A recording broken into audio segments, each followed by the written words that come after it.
Last time on Improv Tabletop, we met a new group of unlikely heroes brought together by unlikely circumstances. Tigger, the T-I-double-gut-er, he's the only one. Ari, also known as Ariel, daughter of King Triton, and Moby Dick, just the white whale himself. They all found themselves magically spawned from copies of the books from which they originated, all brought together by Dexter Douglas, the mild alter ego of the superhero Freakazoid, and after a bit of corroboration determined that some literary villain must be behind this, that all of this chaos must be part of some nefarious scheme. And the first part of that scheme was unleashed upon them in the form of a massive whirlpool that took them out into the open sea, where they were confronted by Captain Ahab and his new friend, Dr. Frankenstein, who it seems has taken a bit more towards technological advancements than necromantic advancements. And we left off with our heroes on a raft in the middle of the ocean with the ship, which I wish I remembered the name of, bearing down towards them at double speed. What's going to happen to our heroes in this nautical dogfight? There's probably an actual term for a nautical fight that isn't dogfight, but we're going to find out what happens here in the world of the Illiterates.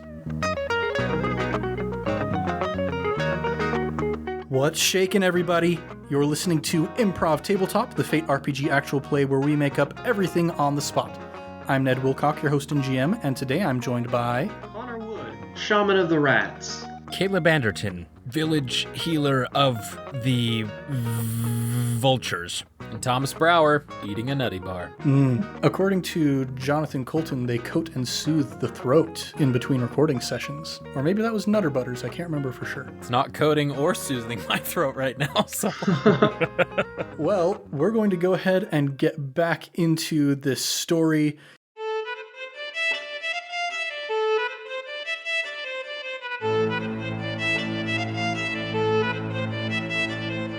You guys are on the high seas. You have a ship that is very well armed, moving towards you at high speed.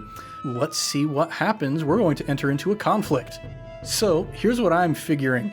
The person who has the most knowledge of their enemy, namely Captain Ahab, is Moby Dick. So let's have Moby Dick go first. What would you like to do as the ship comes bearing down on you? Well, I find myself with my companions here in a pickle, and wanting to make sure that I put on a good show, I go, you, all of you, see if you can paddle out of here with your fins, your hands, and I will put on a show to distract them. It's me they're after all. So, take care. I'll catch up. And I dive into the water, have a mild panic attack as I get up below 5 feet, and I come to the surface again, and poof, then I swim towards the ship to distract them from chasing after my companions. All right. Go ahead and roll to overcome with Flashy. First dice roll ever. That's a +3. All right. So you get up there. Describe this kind of song and dance number that you put on for him. So it's almost quite literally a song and dance number, actually. I come to the surface, I use the mist to come out of my blowhole as sort of like a curtain, if you will, and I start to swim up, and like dolphins do when they're performing, they come vertical out of the water and they start swimming backwards. I do that myself, and I start to just wave with my top hat in one hand and a cane in the other, and I'm just sort of like trying to grab their attention, being as flashy as I can as I go completely the length of the boat to the back of it. Whales are so majestic. Hello, my baby. Hello, my honey. Pretty much. I didn't want to put myself into singing a song, but that's what I was imagining, of like, hello, my baby. Hello, my darling. So you've got the top hat, you've got the cane. I imagine you're kind of doing the kicks with your flippers as you're absolutely going backwards on your tail. And the water's just like, it's a stage. It's like, at times like I'm using it to propel myself, but it's just like glass, you know, and I'm just like dancing on top of it. This is not the first time this number has been performed. No. So with your +3, that is success with style. Woo! So not only do you accomplish your goal of distracting Captain Ahab and his crew, but you generate a boost. And the boost that I'm going to give to you is All Eyes on Me. And so you can use that anytime in the future to get a +2 or reroll. And once you do that, it disappears. So, Moby Dick, now that all of the attention is on you, who would you like to go next? I'm gonna say Aerie, since she has fins, and I think she's gonna be the best help out of this situation, whether to escape or have some knowledge of what to do in this aquatic environment. Nice. Yeah, I'm gonna survey the the ship that is just decked to the nines, flying at us. I think that swimming away would be a bad idea. I could probably survive, but the rest of the group will not. So I am gonna kind of stand my ground or water here. Gonna turn fin, and I'm just gonna start going towards them and see, like, we got any stragglers, maybe any vulnerable sailors that look like they could be robbed and pulled into the water. Yeah, maybe any sailors who have nice chains around their necks or earrings, gold hoops, that kind of stuff. Yeah. Well, so I am gonna do my typical siren performance. And I'm gonna start doing card tricks for them. I'm gonna say, "Hey, you up there? Check this out!" to try and lure them into the water. The standard siren song of the mermaid. Yeah. Go ahead and roll to overcome with flashy. Okay. Oh, cool. That's a +4. Oh, nice. So you also have succeeded with style. Yes. So the effect of this, we've got these two performances going on, like on opposite sides of the ship. So we've got like Ahab and Dr. Frankenstein are just all eyes on Moby Dick, and all of the sailors hear this siren song, card tricks, and they all go rushing to the other side of the ship. So the two of you have effectively divided the attention of the ship on these two sides. And so the boost that I'm going to give to Aerie is a House Divided. Nice. Regal as heck. So that is going to conclude Aerie's turn. Who would you like to go next? I am going to pass that right off to our dearest Tigger. Well, it was pretty effective. I'm looking at the water. I'm not sure I can swim very well, you know. I'm gonna bounce right on over to them, up to the top, uppermost decks, and talk to Mr. Captain Ahab, sir. That's going to be a big old bounce because you are 5 nautical measure units away from the ship. That's right. You know what? This might be a good time. I'll use my stunt, and I will use the world's bestest bouncer, and bounce right up there with no problems. All right, yeah. So you, in fact, do that. There's like a little sonic boom. Oh, damn. This is the Christopher Robin Returns to 100 Acre Woods arc, the Vengeance revival arc of Tigger. He's at his maximum power level at this point in the story. Yeah, and so there's just like this miniature sonic boom as you bounce all the way up to the top deck. Up on the bow where Captain Ahab is taking the prow, leading out on this attack against Moby Dick. And so you land right in front of him. How would you like to try and distract him? I'm honestly just gonna talk to him. I'm gonna say, "Hey, buddy, how's it going? Please don't shoot us with that big old Gatling gun. I think that, there's bigger fish to fry. As you say, there's probably some guy making stuff in the library come alive and flooding it and all that stuff, and really you should be helping us. We're on a good cause here." Go ahead and roll to attack with Flashy to try and persuade him. You are attacking his kind of prejudice and his revenge that he has against Moby Dick, and he's going to try and defend with Forceful. I'm gonna spend a fate point to reroll that. I got the exact same roll. So, Ain't that just the way? that's only a +2. Oh, Captain Ahab rolled a +3.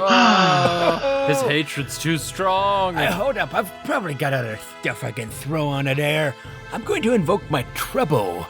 I'm gonna invoke my trouble where he tries too hard, and this is just like that whole speech that I just gave. Eventually, he's just down on his knees, clutching at Captain Ahab at his knees, and like begging him. Tears are pouring out of his eyes. He tries too hard, and I'm gonna add a +2 to that if I can, doing that, and make it a +4. All right, you begin begging at Captain Ahab's knees, and you're like, wait a second, knee? Only one of these is made out of whalebone. That's weird.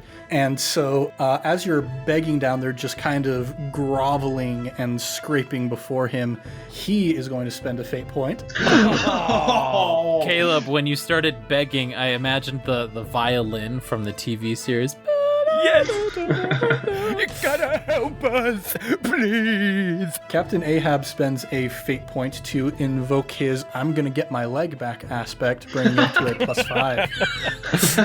Oh, all right. I submit, Uncle. And he looks down at you and he says, "Bigger fish to fry than that beauty right there." And he points it directly at Moby Dick.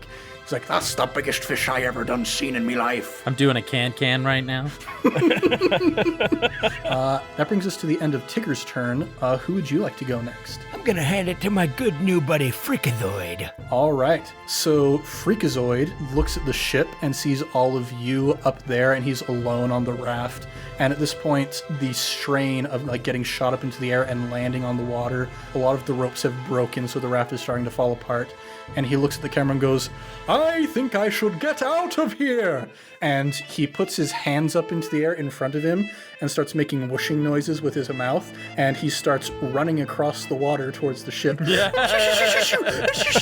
Because of course he does. And so he eventually makes it to the ship, and he does that lightning zaps himself up onto the mast at the very top of the crow's nest, and he's looking down at all of the crewmen, and he's like, and he grabs a rope in the crow's nest next to him, and he loops it up into a big old lasso, and he starts twirling it above his head, and he's going to throw it at the crewmen who are distracted by the magic show, and going to try and gather them all up. That's a real mind freak right there. Yeah, mind freak from the Freakazoid. So he's going to try and do that with Clever, getting only a +2, I'm afraid. And the crewmen are going to defend with Clever to see if they can notice Freakazoid up there in the crow's nest.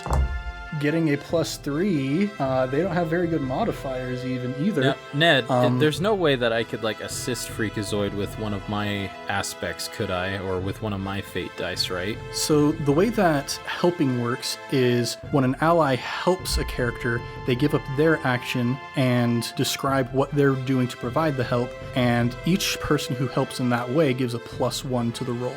So basically, I would forego my turn right now, or I would have had to have sacrificed my turn. Yeah. Okay, so then it doesn't sound like I'm able to help this time around, but maybe next time. Okay, so he throws the lasso, and he kind of misjudged how long the rope was, and the loop just like slips out like a foot before catching the target, and Freakazoid looks down at it and he's like, "Dang it, I knew I should have taken more ranching classes." That brings us to the end of Freakazoid's turn, meaning that it is now the ship's turn. Okay. And Captain Ahab, he looks down at Tigger and he's like, "Sorry, boyo, but I've got to get me revenge." And he turns towards the ship and he says, "We've got him on the broadside, fire all guns." And he looks and he sees that all of the crew are on the other side of the ship, distracted by Ariel. So he's like, "Oh, fine, I'll do it myself." And so he just goes sprinting down the side of the boat, activating all of the Gatling guns as he goes. Oh, gosh! He hates this whale so much. Not only are they Gatling guns, but they just have a button. Yeah, Dr. Frankenstein has given him some nice tech here. So he's going to roll to attack with Quick to see how many of those Gatling guns he can fire off in this round. Getting a +6 to attack. Oh, that's OP. So Moby Dick, how would you like to defend? That's too many bullets. Well, with the +6, I'm gonna invoke my stunt, There She Blows, and see that water's directly in front of me, and as all the bullets are like firing at me in slow motion, I just stop dancing, and kind of like in The Incredibles, where he's running super fast, and then the momentum just stops him. Yeah. His whole body just goes under the water, and all the bullets just fly over the water, if that's possible. Yeah, so you invoke your stunt, and you're just kind of like, "Well, so long and thanks for all the fish," and you slip down under the water, and all of the bullets go flying off to the horizon, and Captain Ahab starts cursing, and I'm not going to repeat his words because this is a family-friendly show. But that concludes Captain Ahab's turn, and what does Dr. Frankenstein want to do?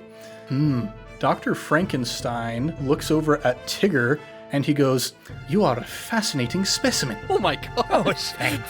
Oh, shucks.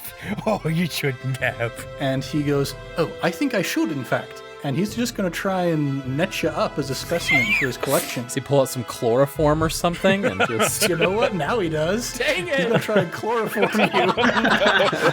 Going to try and use clever to chloroform you. Oh boy. Oh, man. Well, how do you defend? Quick, use your lack of anatomy. Pull out your stuffing. I mean, the only thing I can think of is just getting away. So, yeah, I guess I'll try to dodge away with quick. Whoa, what was that there? All right. So, Dr. Frankenstein rolled a flat 0 for that. Tigger got a +3. Fate point. Oh! We're going to re-roll this. Dr. Frankenstein is going to invoke his aspect, still likes necromancy. Of course he is. He's going to re-roll that attack. For a +3. It's a tie. So he chloroforms himself? So a tie for an attack means that he doesn't actually do any damage, but he gains a boost instead. So he doesn't manage to chloroform Tigger, but he does get a boost, and the boost that Dr. Frankenstein gets is old habits die hard. Quite literally. That I kind of like imagine like these Gatling guns, if they were created by Frankenstein, did they just have like hands, like sewn up hands that are like pointing them over the water or whatever? Or... All hands on deck. Oh my gosh. Oh my goodness. It was said. Caleb, I'll give you a fate point for that. Oh, I'll take it. Grand Slam. So yeah, that's turns out maybe part of the technology is a bit of necromancy. Cool. So that does it for Dr. Frankenstein, and we're going to go back to the top of the next round. He's going to pass the turn to Ari. Okay, I am going to, now that I've captivated I assume some sailors as they are on a boat, I'm going to do the card trick, like the revealing of the card trick, where actually I just throw the cards at them and then I start just yanking them in the water. Just coming with me, boys. Come on in, the water's fine. Hope you got gills, fellas. All right. Go ahead and roll to attack with forceful. Okay. Or actually, no. Roll that's definitely sneaky. Roll to attack with sneaky. All right. They're going to try and defend with careful to see if they can see through your feminine wiles. I got a +3 on that one. Dude, they got a +4. Dang it! Man, Clever boys! These guys only have +1 and they rolled a +3. Well, it's a good thing I brought this jingle hopper, That is true. which I am going to use as soon as they start realizing how fishy things are, as a shank. I'm just gonna start hitting them. All right. So, yeah, I'll say that your dingle hopper, that being your stunt, I'll say that'll allow you to bypass their defense entirely. Sick. So that gives you 3 shifts on them with this attack. And yeah, you reach up and you just like start stabbing guys with your dingle hopper and pulling them down into the ocean. And as you do, you notice like, oh, this one's got a golden tooth. Ooh. And you can just kind of like pluck it out real quick as he's falling past. I will take that. This one's got a couple rings that he's wearing. This one's got a nice necklace. So yeah, you're just, you're getting that bread. I'm gonna look so good when I go back to high school on Monday. All right, Ari, who would you like to go next? I feel good about hurting these men. That said, I'm gonna look over to Tigger there on the deck and give him a wink while I get a sailor through the jugular. All right. Which means take it from here, Tigger boy. I have no idea what just happened over there. Tigger's never seen someone die before. Was not all filled with stuffing? Those poor guys must have been so sleepy. Look at them dropping like flies. Oh my gosh. I'm... You almost got chloroformed. Wow, this is not what I pictured happening. Tigger on the ship of Ahab? You didn't expect it? At this point, Tigger having an ex-wife makes more sense.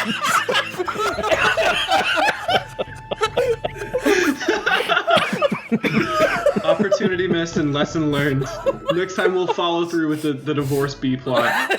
Oh, guys, I'm crying. I'm crying so bad right now. Oh my gosh. Okay, Dr. Frankenstein is obviously a bad dude. I'm just gonna try to trip him with my tail. Okay, yeah, go ahead and roll to attack with Quick, I think. He's going to try and defend with Quick as well. That's a +1. He got a +3. Mamma mia. I'll take it. Let's go. So you sweep the leg and he leaps over it at the last moment and looks back down at you, and he starts to kind of unfold that chloroform rag, and it turns out it's a giant sack. So he's getting ready to try and jump on you. But who would you like to go next? Hey, Mr. Superhero Guy, these guys are pretty bad. Do something! And Freakazoid goes, in a time like this, I think maybe I should call the police. And he pulls out a cell phone. Boop, boop, boop, boop, boop. Rrr, rrr. Yeah, hey, Cosgrove? Yeah, we got some bad guys over here out on the ocean. Can you guys send out maybe like a jet or something? Or, can you come here in the Freakmobile? That'd be awesome. Yeah, okay, thanks, Cosgrove. And he closes the phone, and he has just used his stunt. Cosgrove always has my back. Everybody's using their stunts. Yeah, it turns out this is a pretty intense situation here. So Cosgrove, voiced by the incredible Ed Asner, is going to be here next exchange. So Freakazoid now is going to pass the turn over to Moby Dick. Well, the water's very clear for me to see through what's going on, and Ahab shaking his fist. My friend Tigger getting chloroformed almost. And now that the guns are somewhat out of commission, I resurface, and with my cane, I have my flippers grab my cane, and I unlock it. And I pull out the sword from my cane. It's a sword cane. And I say, well, looks like I brought a knife to a gunfight. And I want to deactivate these guns with my sword by cutting them off. Yeah, that seems like an overcome action to me. So roll to overcome with forceful, I believe. Sure. I'm doing the math. I'm like, man, Moby Dick, he's like, at least 52 feet long. That sword is like, gotta be 25 feet, right? It's an anime sword. Yeah. It's a heavy blade. I got a +4. Oh, the difficulty was 3. So yeah, you come in here with your giant Zanbato. There's a Rurouni Kenshin reference for you. Come in with your just giant sword, and you cleave through all of these guns because there's a surprising amount of their construction that isn't metal, but is just like reanimated human parts. Nasty. So Nasty. they're actually a lot easier to cut through than you were expecting, and so you have effectively disarmed one half of the ship. And I like to imagine as I cut through it, it's just like as you described, a quick swipe, and then all of a sudden like nothing moves, and you hear the and like all the hands just like droop that way. Yeah. And Dr. Frankenstein turns from Tigger towards you, and he just goes, "Nani?" Yep. Very, very textbook. This is all cartoon physics. Moby Dick, who would you like to go next? Oh, everybody on my team is gone, so do I have to toss it to the villains here? Yep. Do you want Captain Ahab to go next, or Dr. Frankenstein? The boat is not an option? Captain Ahab is controlling the boat. Okay, sounds good. I'll look over at Captain Ahab, and a sheen will go through my big ol' whale eyes, and a light, and I'll just stare at him now that I'm holding on to. I've revealed my weapon, and I will pass it to Captain Ahab, goading him to do something about it.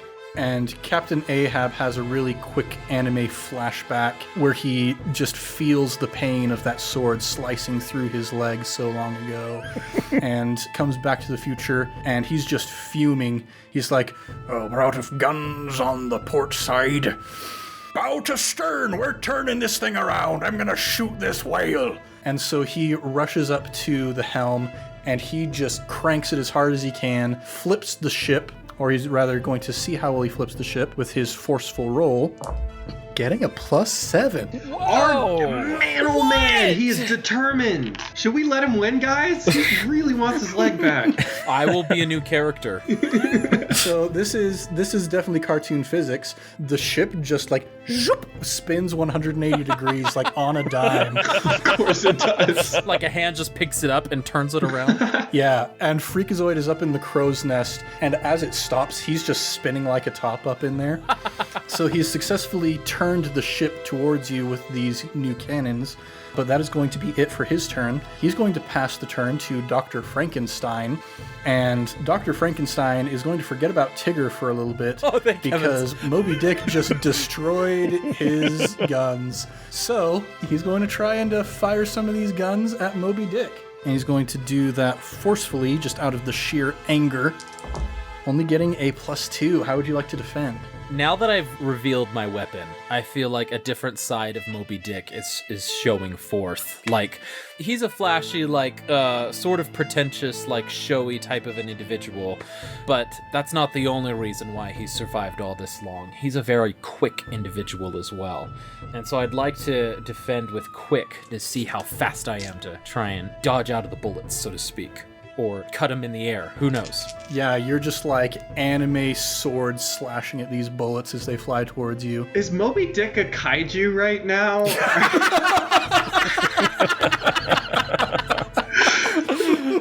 He's in his second form, that's for sure. I mean, you never saw Godzilla fighting against Moby Dick because he was always too scared. Exactly. Oh boy.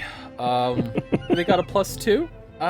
You know what? I'm gonna take it. I got a +1. Yeah. So Dr. Frankenstein rushes up and he activates like 2 of the Gatling turrets at once, and you're able to expertly deflect all of the bullets from one of them, but the other one grazes against your side, piercing a couple holes in your tuxedo. And I apologize, it's a 0, not a +1. I apologize. Oh. So if that changes. No, that's fine with me. You take 2 stress instead of 1. Yep, I do. So that brings us to the end of Dr. Frankenstein's turn, and since we're at the top of a new exchange, and he can turn it to whoever he wants, he's going to turn it back to Captain Ahab. And The Wombo combo. Okay. Captain Ahab is going to shoot the whale.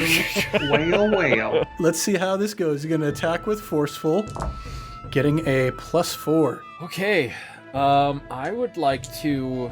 I'm going to try and do quick again. If I can, I'm going to try and do quick. And I know Ahab. I know his movements. I know what he goes for. He goes for my breast pocket. He knows, hey, I like that little pocket square. I went for his leg. He's going for my pocket square. So I'm going to be quick and try and dodge out of the way of that. Trying to hit you where it hurts. I got a +2. But I want to use a fate point, and if I invoke one of my aspects, I get to add a +2 to it, right? Yep. Okay, I'm going to invoke my aspect I like to show off.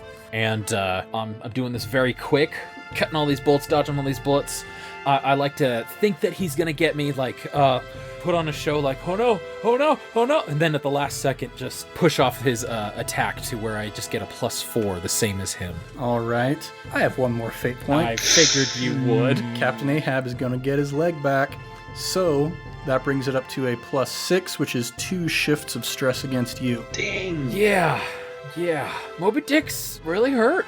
Okay, and now that we're in a new exchange, Captain Ahab is going to pass the turn to Dr. Frankenstein. Stop Wait, it. what? Stop it. As long as we're in a new exchange, you can pass it to anybody. So, Dr. Frankenstein is going to attack with forceful, getting a +2 against Moby Dick. We're getting comboed so hard. Yeah. Well, I'm not even going to worry about being quick. I'm going to try and be flashy, and my second form is starting to falter a little bit here with how much damage I've taken. And I'm going to go back to the basics and just start dancing and flashy and try and dodging out of the way and defend with flashy. All right. I got a +3. Oh, I'm out of fate points. Okay, so yeah, you successfully, you're putting on the performance of your life. You're doing a sword dance to end all sword dances. Like you were in Brigadoon back in the day. You know what you're doing. Absolutely. Hello, my darling. Hello, my baby. The hit song from Brigadoon. So yeah, you expertly deflect all of these bullets off into the water, and that ends Captain Ahab's turn. So now we're going to pass the turn to Tigger. All right, Ned, am I correct in assuming I can burn as many fate points on a single thing if I want to, as long as I justify it through my aspects? And as long as you don't use the same aspect more than once. Okay. Is Tigger gonna go Super Saiyan? I've got a plan here. Yes. So Tigger takes a look around with his beady little eyes and his preposterous chin. And he sees that we are in a really bad position here. We are not able to defeat these baddies through regular means. And so I have 3 fate points because I used one, but then I got one back. So I'm going to use all 3 fate points. I'm going to invoke, I'm the only one. I am the only one. All my friends are counting on me right now. I am the only Tigger. Nice. I'm going to even invoke Tries Too Hard. This is a crazy move that nobody else would think to try, but I'm going to do it. And I'm also going to invoke The Glass is Always 100% Glass, where things are not always as they seem, and sometimes you just need to look at a thing for what it is. And I'm gonna say to my friends, "Oh, my friends, ready, jump!" And on that, Tigger is going to bounce into the sky, grab the top cover of the book, and close the book down on these bad guys. And I get to add a +6 to that roll. Wow. Tigger just used his final smash. Roll to overcome with... That's pretty flashy. Roll to overcome with flashy. Wow. But this is going to be a difficulty of 8. I rolled a flat 0, but with my +6 and my +3, that is 9. What in the bonsai trees? Okay. That's so powerful. So yeah, you call out to your friends, and do you guys respond to his call? Yeah, I'm gonna hold a fist up high in solidarity because it's super cool. Absolutely. You attack that 4th wall, Tigger. I raise my sword and salute to him. Yeah, so you guys grab onto Tigger as he just, like, at the speed of sound, goes shooting off of the deck into the air, and you grab Freakazoid as you're going along, and as you leap, the force is such that it cracks the ship in half. Oh my God. And Captain Ahab and Dr. Frankenstein are just, like, staring in shock at what has happened, and they go rushing to the lifeboats. And as you are flying far off into the sky, the wind is rushing past your ears. Any of you can roll a clever check if you want to see if you can pick up on the conversation that Captain Ahab and Dr. Frankenstein are having with each other. I got a 5. I got a 1. I got a 0. Way too much wind up here. So, Ari, we'll say that you're, like, kind of in just the right position on the slipstream of this, like, supersonic leap so that you can still hear what's going on. The other two, the wind going past your ears is just too horrible, but you're, like, behind Moby Dick, so a lot of the air is just kind of... A little bit of a wind tunnel there. Yeah. Dig it. And you hear Dr. Frankenstein turn to Captain Ahab and say, "It's all right. We just have to sail back to Transylvania, and we can regroup. Everything will be all right." And they go motoring off. Motoring, what's your price for flight? And some wings pop out of the rowboat. Of course they do. They go motoring to find their Mr. Right off in Transylvania. And the last thing that you see before you slam the book shut is the Freakmobile just skidding across the waves until it reaches the wreck. And Cosgrove opens the door and he's like, "Hey, I brought you some frozen yogurt." And then the book slams shut. Poor dude. And as the cover hits the pages, there's this big burst of air and you're all kind of blown back. And as you come to your senses, you are no longer in the ocean, but you are not back in the library either. You look around you, and what you see are trees, just as far as the eye can see. And it's currently very misty, a very misty day here. And you have kind of a hard time seeing much beyond just a couple trees ahead of you. But the tree that you've kind of slumped up against, Tigger, this is a very familiar tree to you. You turn around and you see a plaque above a door built into the side of tree, and written on the plaque is the name Sanders. My friends, I do believe that we have gotten here to the 100-acre woods. And you hear from inside the tree, "Oh, bother, such a noise going on outside."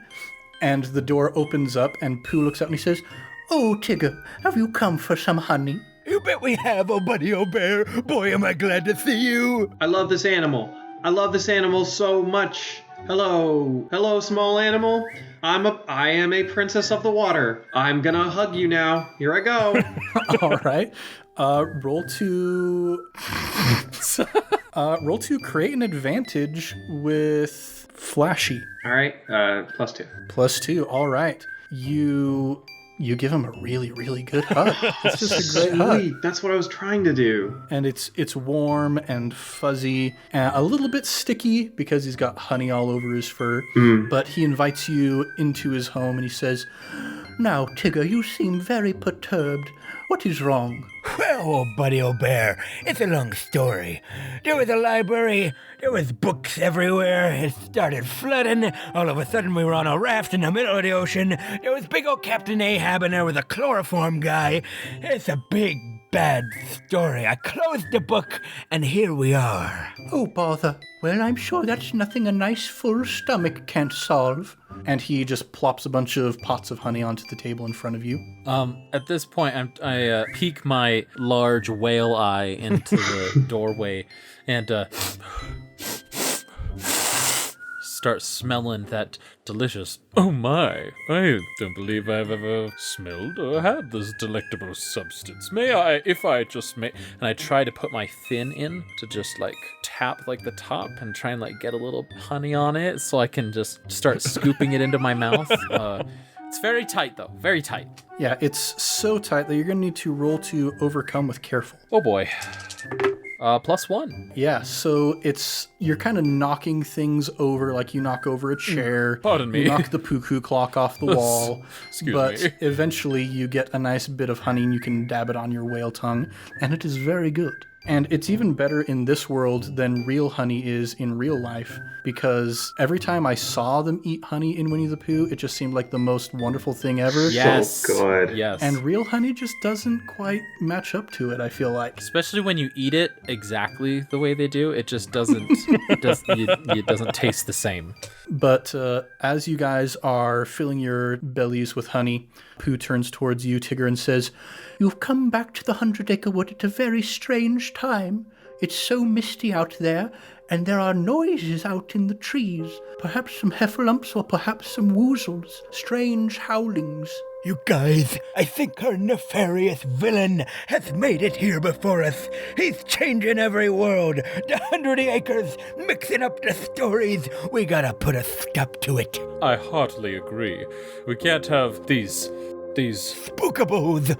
spookables, as you put them, destroying your world like they were destroying mine. Why, I'm sure I could have dealt with Ahab if it weren't for those strange mechanical contraptions on Ahab's ship, as I trying to stop some of the blood that's just bleeding out of the side of my whale body. Yeah, and we have a lot of toasters in the Marina's Trench, and all my friends are dying, and people keep using my backyard as their trash can. So I'm with you guys. And as you're having this conversation, you hear from far off in the distance in the misty woods, and Pooh turns towards Freakazoid, and Freakazoid turns towards Pooh, and they both say simultaneously, "Oh, bother," and Iris Wipe. And that is going to conclude today's episode of Improv Tabletop. Oh, man. Wow. Thanks for listening to our show this week, everybody, and we'll be back next week with more adventures in the world of the Illiterates. If you want more, go ahead and subscribe, maybe even give us a review. We would be just as happy as a bear with a tummy full of honey if you would go ahead and give us a positive review on the podcatcher of your choice. We're also on Twitter at Improv Tabletop, as well as on Facebook, Instagram, and TikTok at the same handle. If you would like to suggest either a setting for us to play in or an aspect for one of our characters to use, tweet about us or comment on one of our posts using hashtag ImpTabSetting or hashtag ImpTabAspect. Let's do a round of plugs. As always, we've got our wonderful sister podcast, iCast Fireball, that is going super well. You can listen to me play a kobold, and you can also listen to Thomas play a kobold, who is one of my favorite NPCs, a very, very fine kobold individual. And the other thing that I like to plug this week is a little game called Ring Fit Adventure. It's a game for the Nintendo Switch that tricks you into working out and thinking that it's fun. I really enjoy it. It's a great way for a geek like me to get up and get my heart pumping.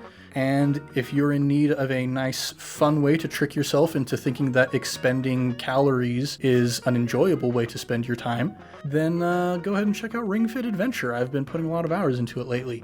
Connor, you got anything you'd like to plug? Yes, I do, Ned. Thanks for asking. Do you like chips? Do you like good chips? Well, have I got a chips for you. Chip'ems. Chip'ems is the official sponsor of this one podcast called The Old Gods of Appalachia. Chip'ems isn't real, but The Old Gods of Appalachia is real.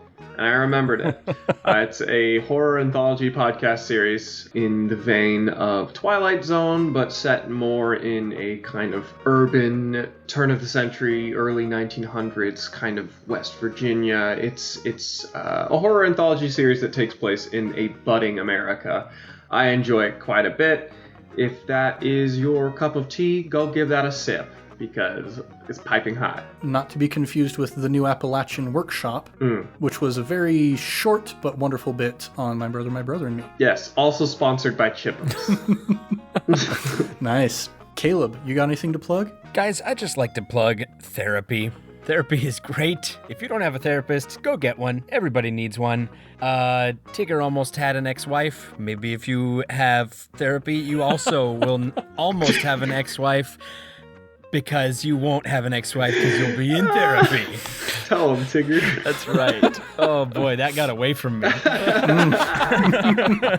For real though, I think it's great. I mean, Truth. there's a lot of stuff going on in our brains that we have no idea is there, and there are people who are trying to help you figure out what's going on in your brain. Yes. Absolute Medical truth. professionals. In all seriousness, guys. Seriously. Just, yeah, it's great. If you haven't tried it, try it. 100% recommend.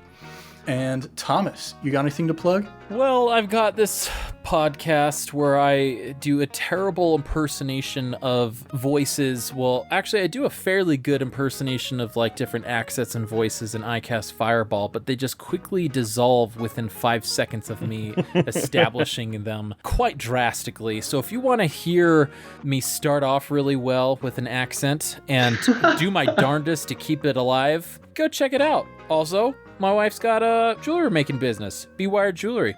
It's amazing. I love it. I think you'd like some of her stuff enough to buy it. And read literature, folks. Amen. Yeah. I checked out Be Wired Jewelry online. It is amazing. Just go check out some of the stuff they have. That's definitely on the list of places to get a gift for my wife in the future. And a little teaser for our audience, an exclusive teaser for iCast Fireball. One voice that Thomas does that he holds onto very well is the voice of Tommy Wiseau. So just join us in a few weeks and you will get to experience that, and it'll be beautiful. Whoa, what a story, Ned. Beauty ensues. Well, thanks so much for joining us here in the world of the Illiterates. I'm Ned Wilcock, your host and GM, and I've been joined by... Connor Douglas Wood, Bear Critic. Caleb Anderton, the fourth wall breaker. Thomas Brower. Anything for my princess? Oh, much love and stuff. We'll catch you next week on Improv Tabletop.